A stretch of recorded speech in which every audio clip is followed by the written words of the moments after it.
today. So if you'd like to make yourself comfortable for some meditation now, and we'll sit for meditation for about 45 minutes.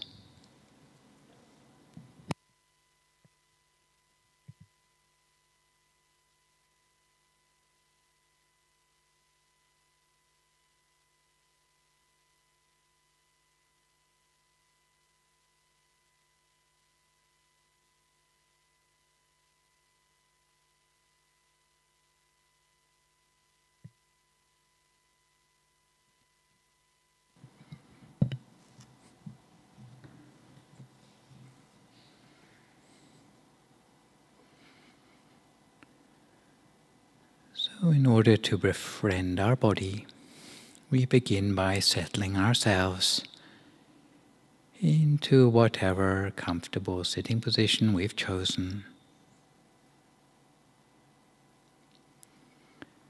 Adjust ourselves until we find the right posture that will allow us to be comfortable throughout our meditation practice.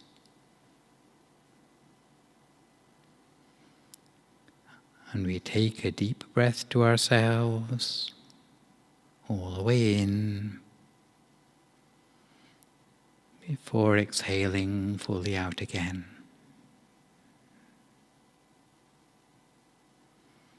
Breathing our deepest breath,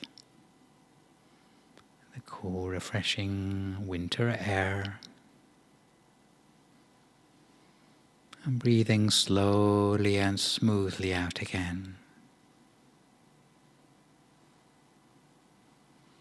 Because it's said that we can find peace in our lives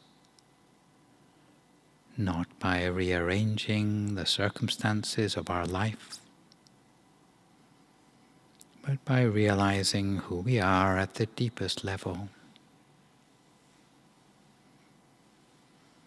So in this respect, we slowly gather our attention back to our body and feel the outline of our body in space, creating an awareness of our body as a whole.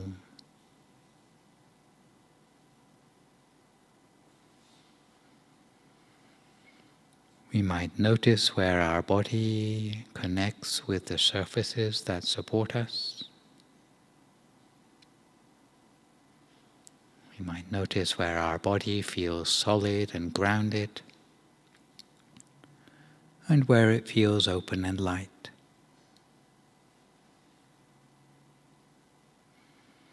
And at this point, if we feel ready,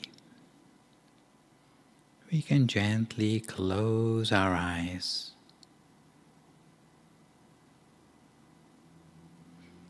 And we might check in with the thinking part of our mind, noticing whether our mind is busy or whether it is quiet. We just notice whatever's there with a compassionate, non-judgmental attitude. We might check in also with the feeling, emotional parts of the body, the heart, the gut, the face and throat, noticing what emotions we find there.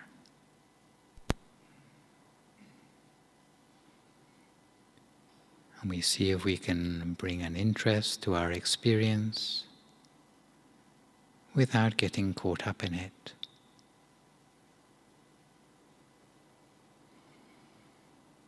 We allow our eyes' gaze to soften until it's nothing more than a vibrant energy.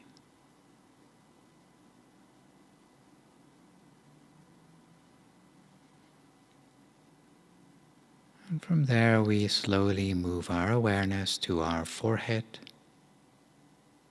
relaxing the muscles there, the top of our head, the whole of our head, and our neck muscles, relaxing them all completely.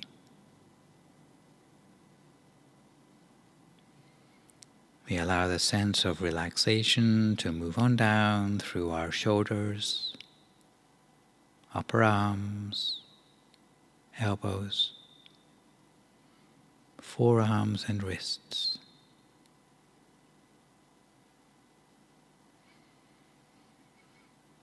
We might notice any sensations in the palm of our hands. At first on the surface, then deeper down into the muscles, bones and joints. Also becoming aware as we relax our chest, the space around our heart, our belly. We soften the entire front of our body before allowing the relaxation to flow down through our shoulder blades, upper and lower back, down through our legs, to the soles of our feet and our toes.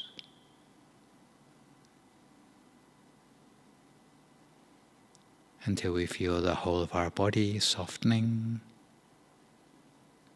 as if it were composed of nothing but energy. We might take note of any feelings of balance and peace arising from the practice so far.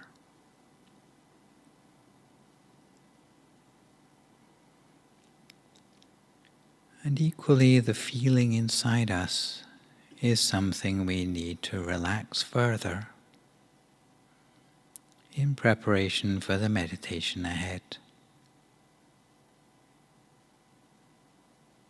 So we let go just for a few moments of all the normal worries and concerns we associate with our everyday life.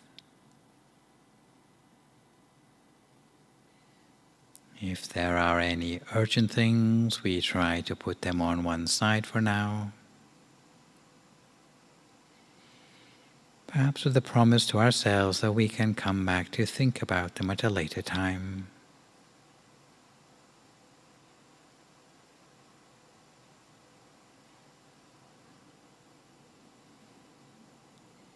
We try not to dwell on any regrets from our past, while also avoiding the temptation to make plans for the future. Being very much in the here and now, as the present moment is the only place in our lives that we can really make a difference.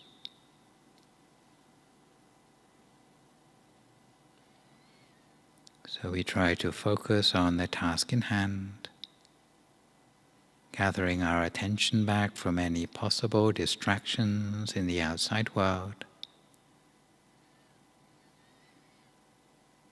to a place of peace and serenity that lies inside us.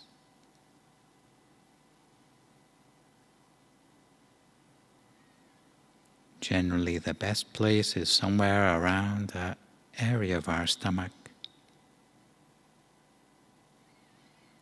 And by maintaining our attention inside us, it will help our mind to absorb the positive energies of the inner world.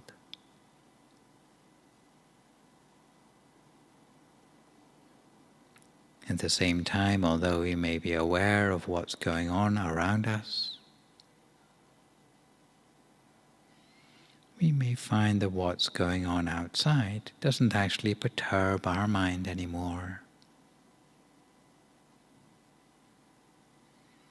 Instead, our mind absorbs the positive qualities from the inside, a sense of happiness and joy, as if our whole mind were filled with tiny particles of happiness and joy, which grow and spread to feel the whole of our body and mind.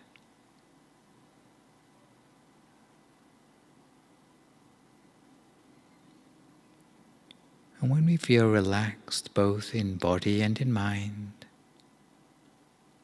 very gently, using no effort at all, we allow our attention to settle and to center to a point at the middle of our stomach, as if at the center of ourselves was just an empty space.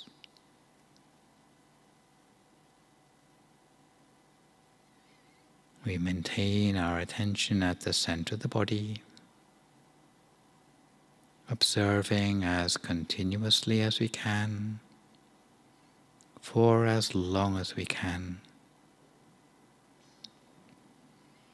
keeping our mind always at the center of whatever arises there, at the center of a bright sphere of light, with a feeling that there's a meditation object floating inside at the center of ourselves. Gradually allowing the mind to quieten down until there are no remaining thoughts in the mind anymore.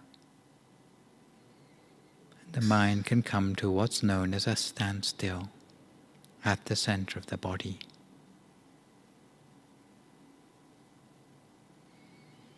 And if thoughts still recur in the mind, if they don't seem to go away when we ignore them, then we might make use of that traditional mantra, hearing the sound of the words Samma Arahang, Samma Arahang, Samma Arahang, with the sound of the mantra coming up from the center of the inner object.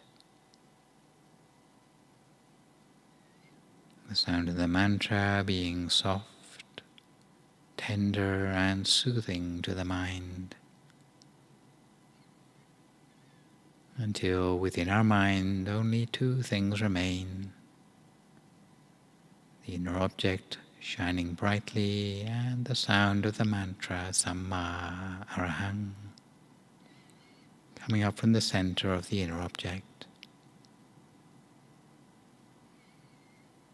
We repeat the sound of the mantra in a gentle, unhurried way, effortlessly. Repeating the mantra for as long as we need to, until at a certain point the mantra will fade away of its own accord.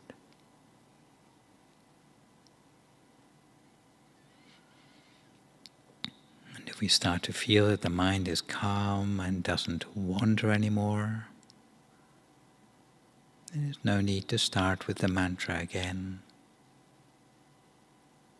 We just rest the awareness at the center of our inner object. If we notice the inner object is drifting away into random thoughts, we just gently bring it back to the center of the inner object as before. Cultivating the mind to become calmer and calmer. The longer we can rest the mind gently at the center of the body, the more refined our mind will become. Little by little becoming calmer, more refined, softer, more peaceful.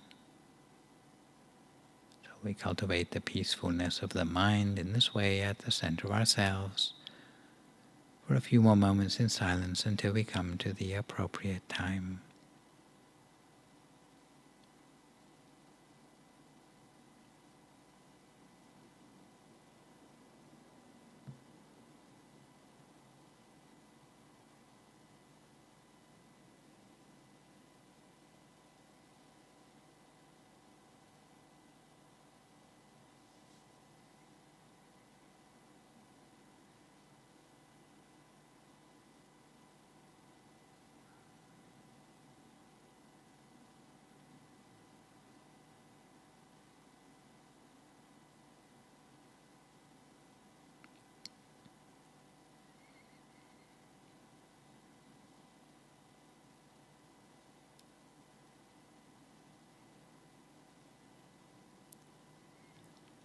Meditation is unique in the way it provides us with the inroad to happiness that can stay with us in the long term, in contrast to the way most people live their lives.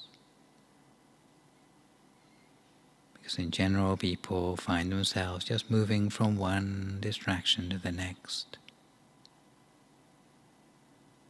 It's only when we can free ourselves from distractions that we can start to become aware of all the thoughts that used to be there in the background all along. And it's those thoughts racing around in the mind that leave us feeling frazzled at the end of the day.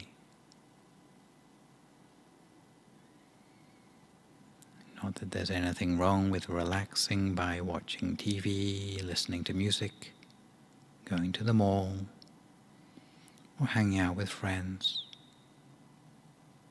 Although these things can be enjoyable in the short term, they may just serve as temporary distractions instead of providing sustainable space for the mind. But what we notice is that the moment we finish any of these activities, the previous thoughts and feelings will just come flooding back again. If not with the same intensity, then they will still be there in the background nonetheless. Even when we're asleep at night, it may feel as if the cogs in the mind just keep on turning. So it's no coincidence that stress has increased in proportion to the degree of complication in our lives.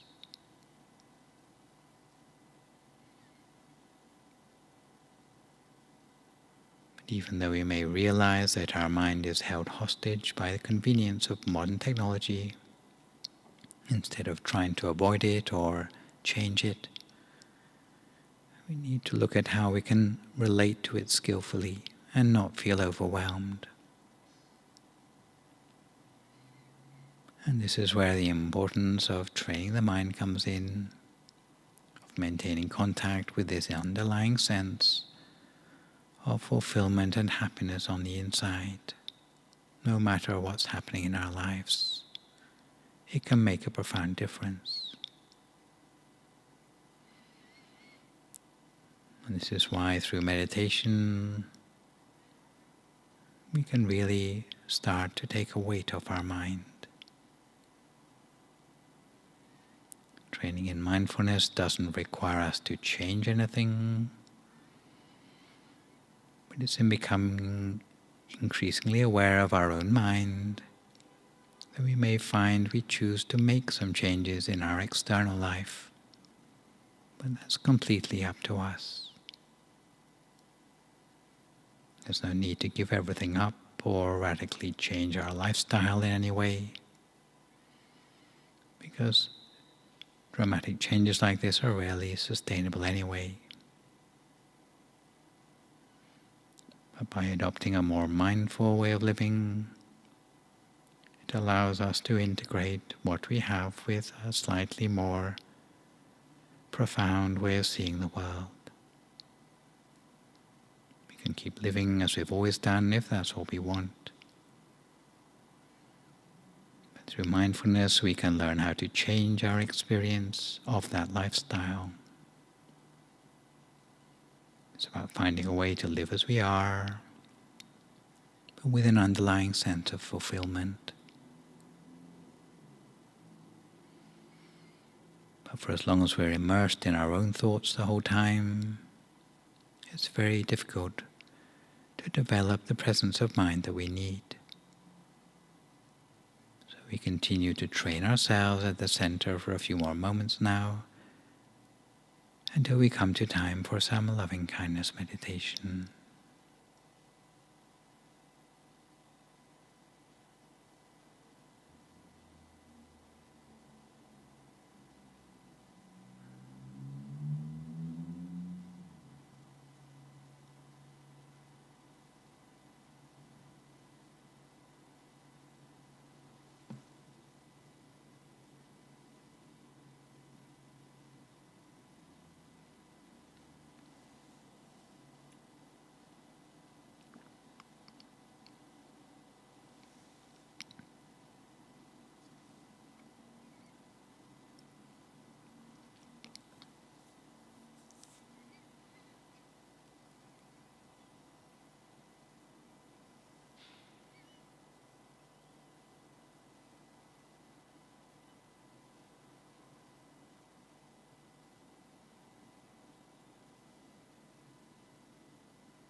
Let our mind and the sense of peace energy within us start to become unified.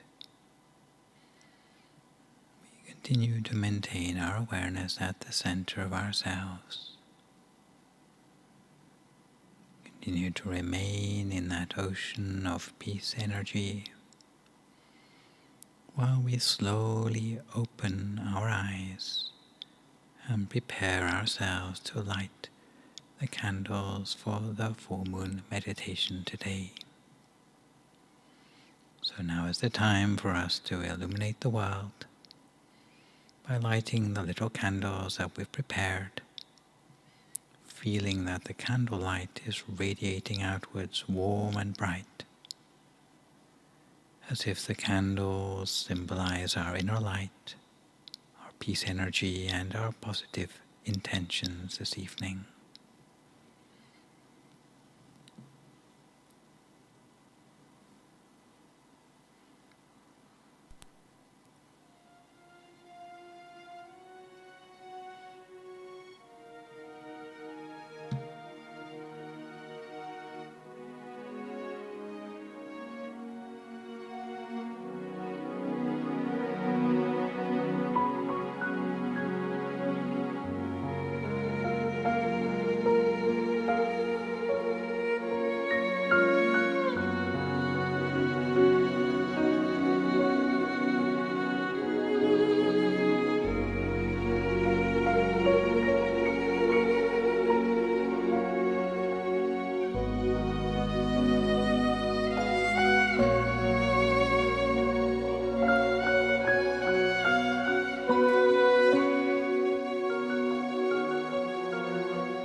So we continue to keep our mind on track at the center of our body the whole of the time. If we find our mind slipping away onto other things, each time we realize, we just bring our mind back again to the center of our body as before. If the inner object disappears, we can conjure up a new one. But if it changes, we just follow and observe the way in which the inner object transforms, with no need to change it back again.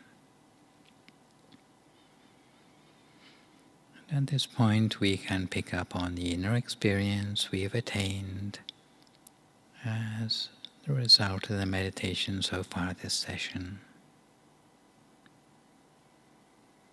We draw upon the inner experience at our center, whether it be a sense of well-being on the inside, a sense of illumination, to generate the emotion of compassion and loving kindness within us. And at this point we can imagine ourselves casting forth loving kindness as a beam of healing light in a particular direction, as if while sitting in meditation we extend this particular emotion of loving kindness out limitlessly, beyond any kind of barrier, so that we're not limiting ourselves to any particular part of the world, or any particular sort of being, or any particular sort of person. Just extending loving kindness limitlessly in all directions, so that we think of ourselves as extending loving kindness to the whole world, sharing all of this deep positivity from our inner experience. Just as a mother fully empathizes with the suffering of all her children, in the same way one should develop towards all beings the feeling of being a parent to the whole world, with empathy for the suffering of all. A state of mind without boundaries, and toward the whole of the world. We emanate loving kindness as a state of mind without boundaries, above, below, and all around, unconfined, without enmity, without adversaries. We extend loving kindness outward in an unbounded way, so that rather than thinking about the world in terms of friends and enemies, we think about the entire world in a friendly way, making it more profound in a certain kind of deep emotional sense.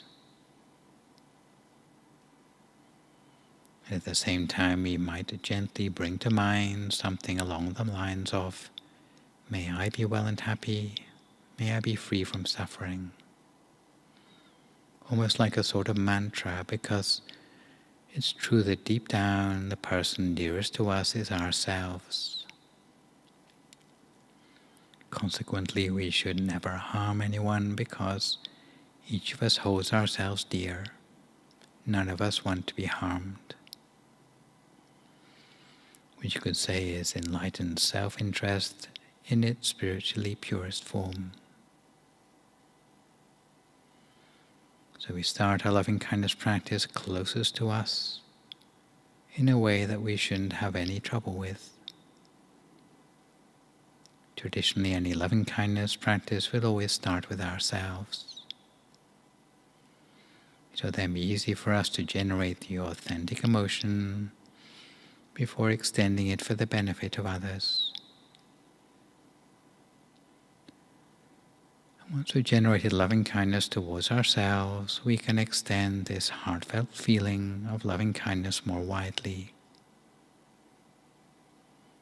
If we were to characterize the sort of love that we're extending in terms of C.S. Lewis's Greek terminology for the 4 types of love, loving kindness shares the components of all except eros. It has the elements of philia or filial love, storge or empathy bond, and agape, the unconditional love of the divine abidings. So what we do is extend forth loving kindness while bringing to mind the words, may all beings be happy, may all beings in this room be happy, may all beings in this neighborhood be happy, may all beings in the country be happy, may all beings in the world be happy, and so forth, until we're extending loving kindness universally and without exception, until we include all beings everywhere.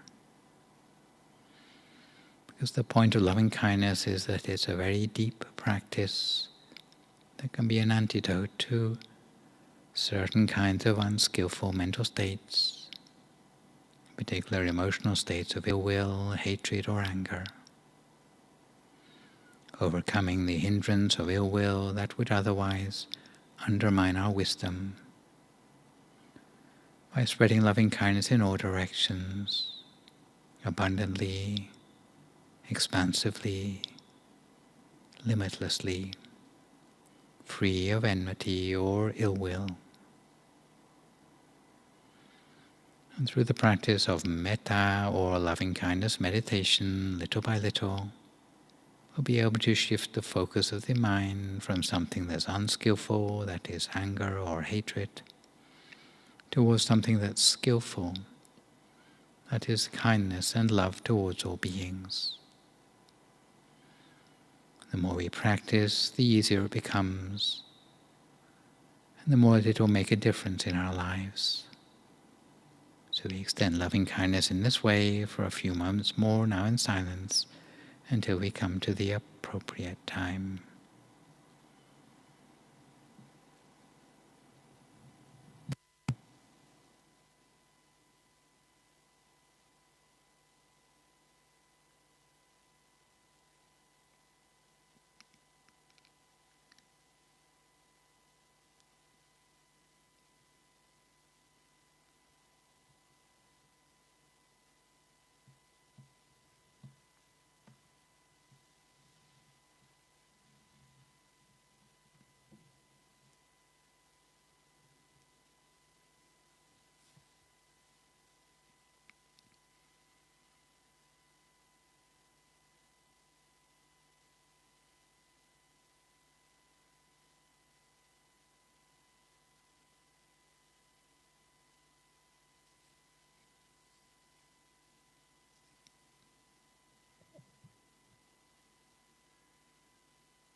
Samphe Buddha Parapata Pache Kananchayam Balang Arahantananchate Jena Rakam Bandami Sappaso Sappaputtanupavena Sappadhammanupavena Sappasanghanupavena Sattha Soti Bhavanto Te.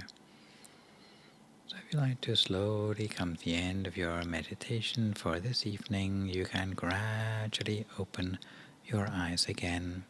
If you feel at all uncomfortable, then slowly try changing to a more comfortable position before gradually finishing your practice.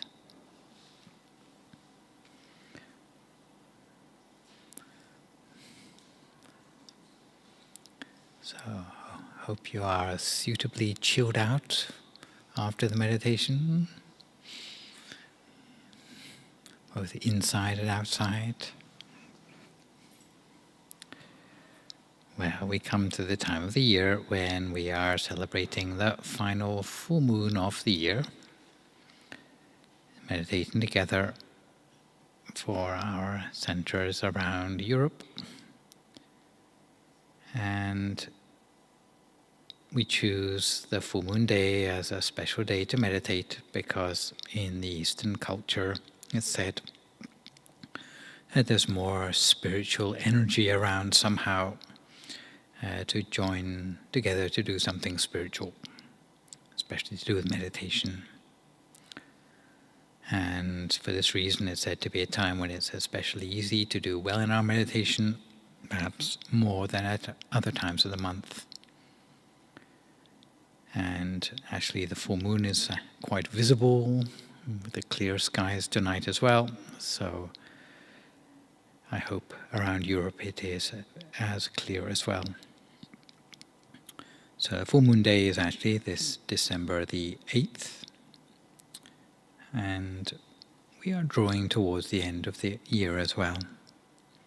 So it makes a good opportunity to reflect and plan on the year that's passed by, and also think about the year that we are about to embark on for 2023 with our full moon energy in hand.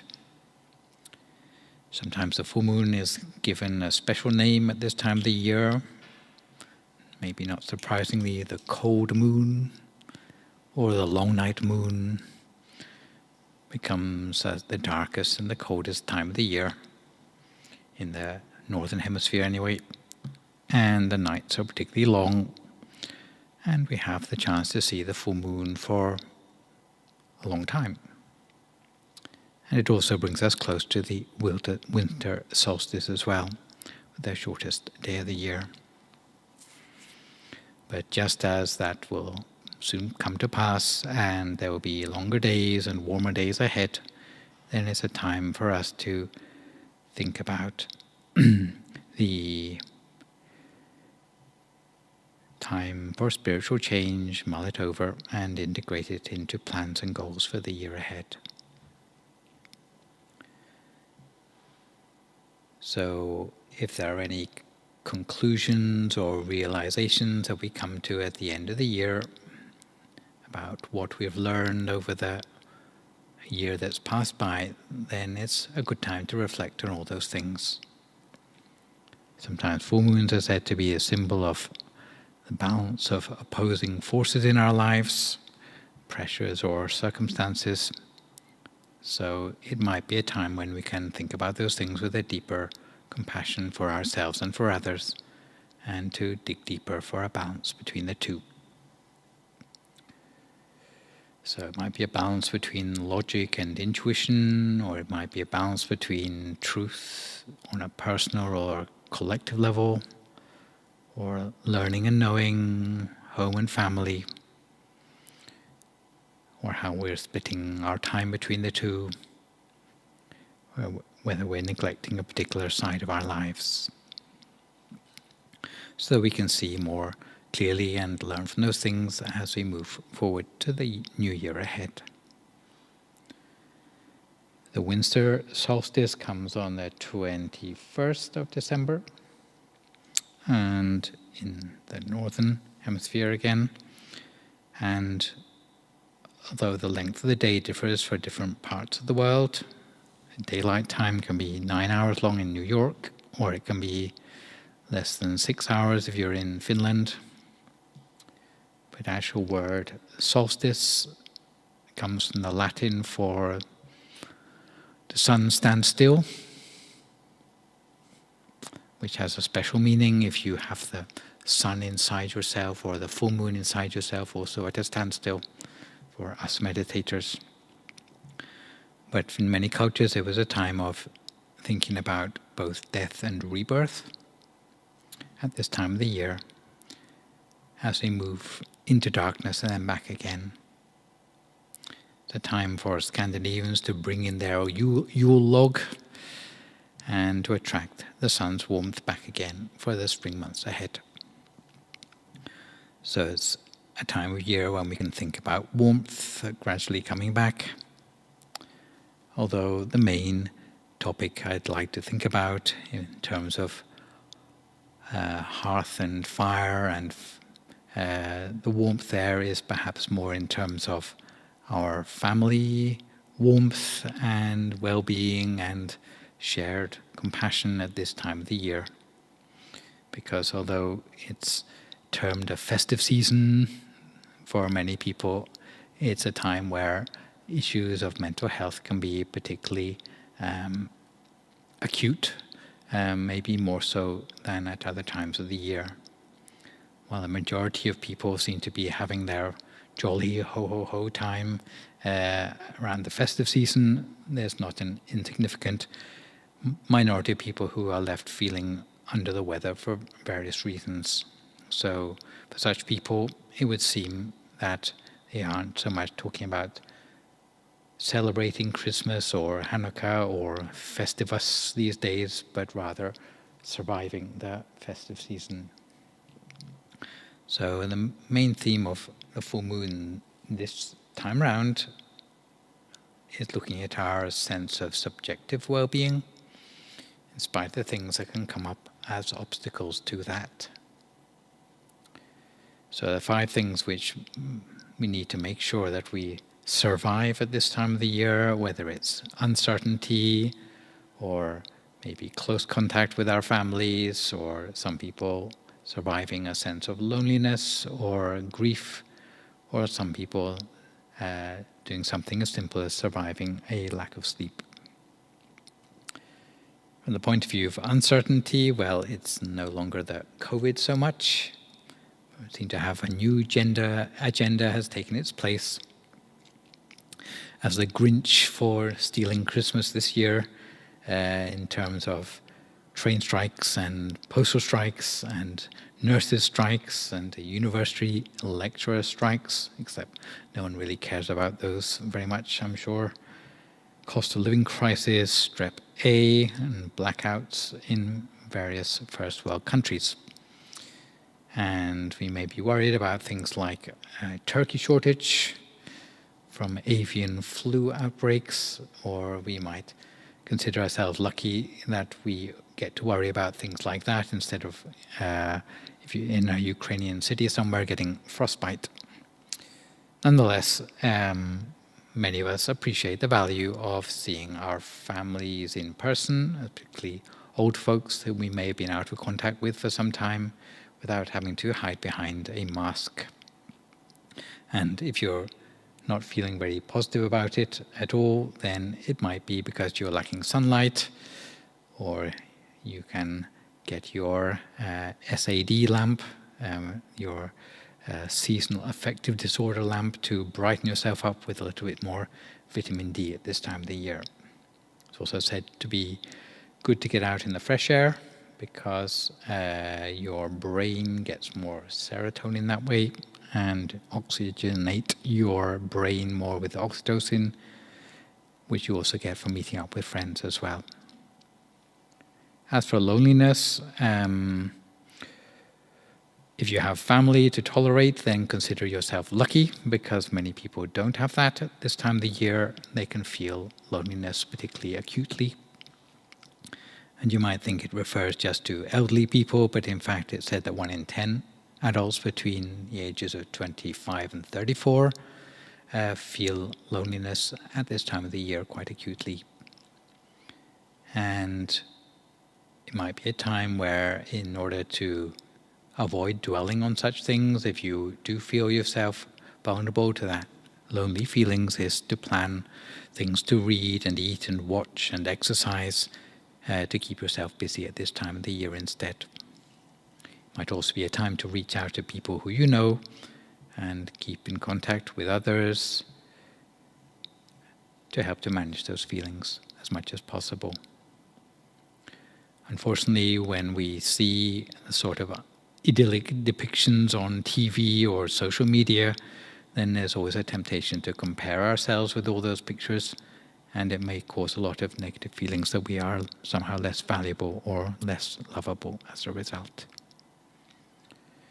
Loneliness can be particularly acute for those who have lost a loved one in the past year, especially if they're facing the festive season for the first year without that loved one. And it would be particularly hard to handle for a person who's grieving. And it may be time to pair up with people who you know who have gone through that sort of experience lately and help them to plan. It may be they simply don't want to be around at all for the festive season, in which case they might want to do something completely different this year, at this time of the year, like volunteering, perhaps in the soup kitchen, or going somewhere else, maybe more sunny, to have a completely different experience of this time of year. And some people also suffer from lack of sleep, maybe from waiting up too late for Santa Claus, I don't know. But sometimes it's just being thrown by a whole different sort of daily schedule at this time of the year. So you have to readapt your sleep patterns. And as for family, well, family are usually great, right? Everyone loves their close family. And preserve their sense of well-being at this time of the year. There's a lot of pressure to be the perfect family or to have perfect expectations.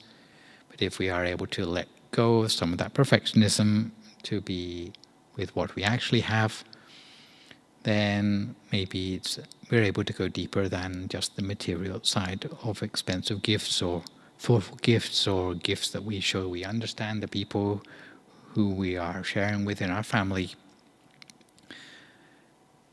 But there's always potential there for resentment if we're not careful. But it's probably useful to point out that Christmas is really not just about giving things to people in a material way. And in this respect, often we come back to the Buddhist wisdom tradition, which said there are 4 ways in which we can really cement the bonds of friendship with those around us. And only one of those has to do with giving gifts, which would be generosity on this particular slide. But also in the way we talk to others, the thoughtfulness of the way we speak to people, expressing compassion through the way we say things or what we say to people.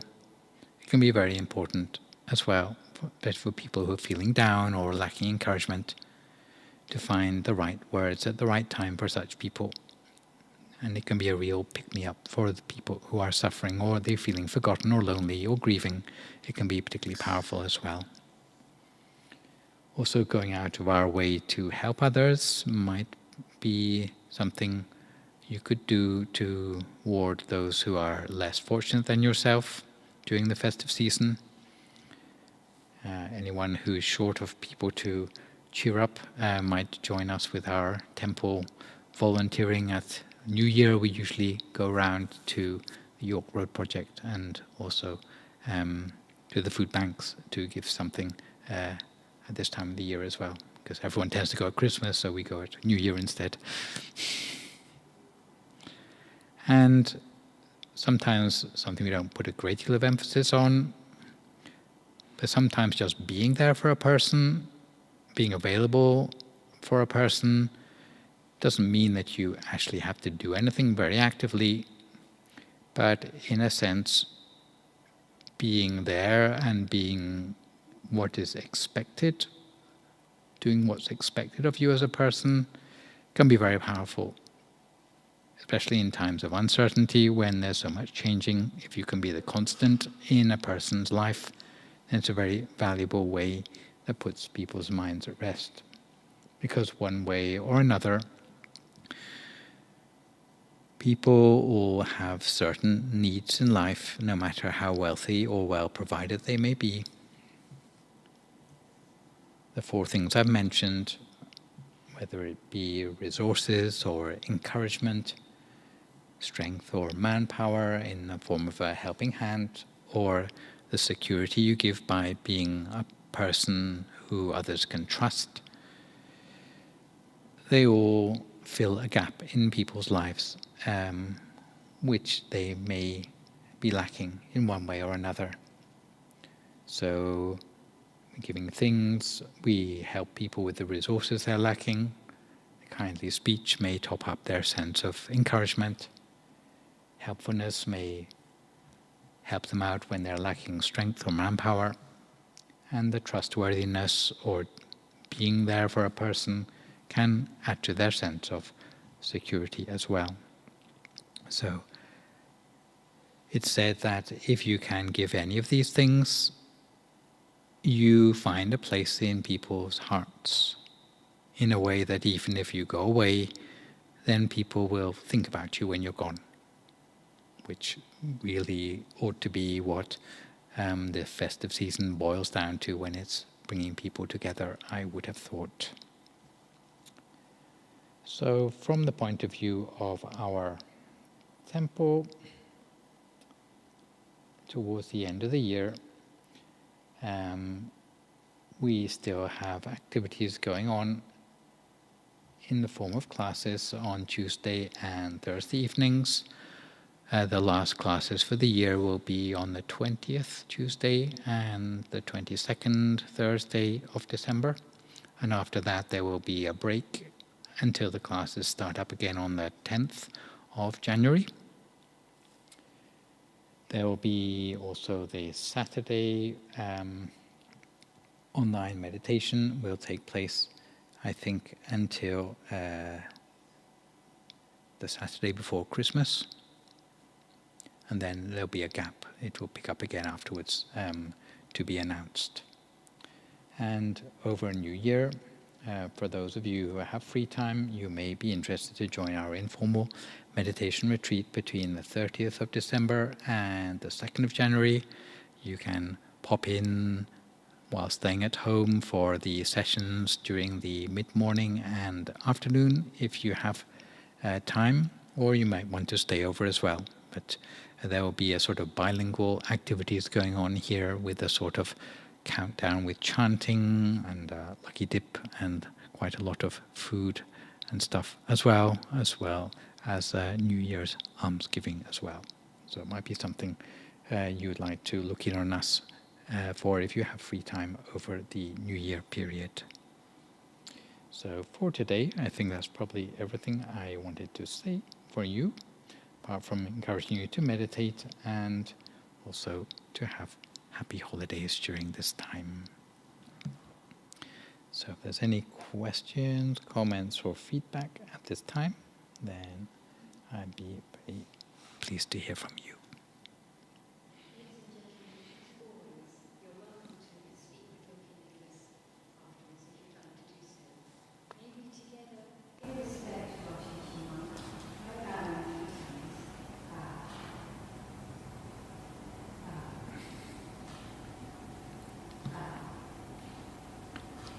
So may all of you enjoy happiness and harmony in your family lives, especially over the Christmas and festive season period.